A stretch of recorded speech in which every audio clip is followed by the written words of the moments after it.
اللي حاصل على المنصة ما يعتبر تافه، تعتبر حاجة كبيرة قوية. حلو، ولكن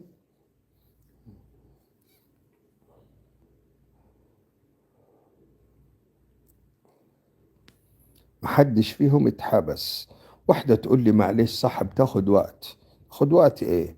فلانة اتشتمت، وفلانة اتشهر بيها، والتانية اتشهر بيها، والتانية اتشتمت، والتالتة اتبهدلت، والرابعة اتنصب عليها، والخامسة. تيجي دي تقول لي مسألة وقت، والتانية تقول لي مسألة وقت. فين حق فلانة وحق فلانة وحق فلانة وحق فلانة من الدولة المصرية؟ ليش الدولة ما جابت حق دي ولا دي ولا دي ولا دي ولا دي؟ أنا سامع أبو رجيلة، اسمها مين هي؟ انتصار اسمها؟ لا مش انتصار، إخلاص. وسامعك يا شبح. معلش يعني أنا حنوركم بس، واللي عاوز يدخل معايا في رهان أنا جاهز.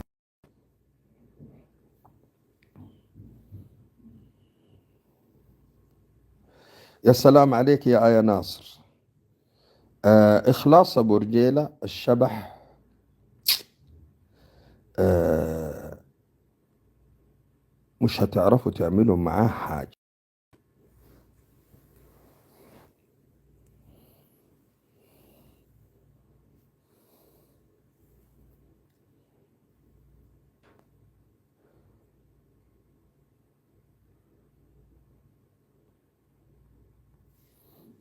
يا عيون، برافو عليكي، برافو عليكي. واللي قالت زواريقه ما بتنساش حقها.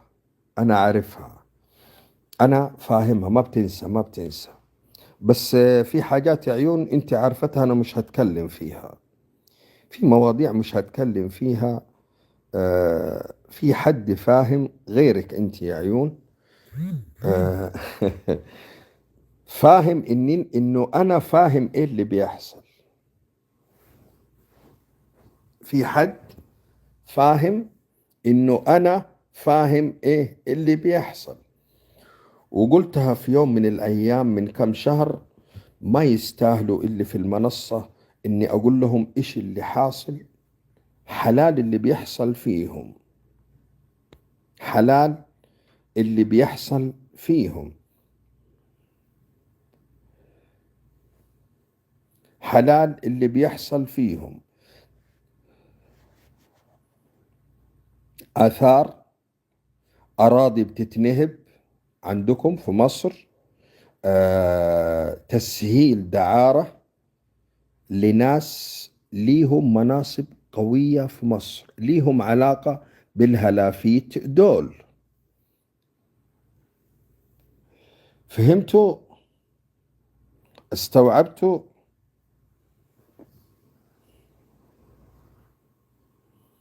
بالضبط، هو ده اللي حاصل اهو، اللي كتبته عيون. آه اللي عاوز يدخل معايا في رهان يوريني دماغه بس، ولا هتعرفوا تعملوا معاهم حاجة، ولا هتعرفوا تعملوا معاهم أي شيء.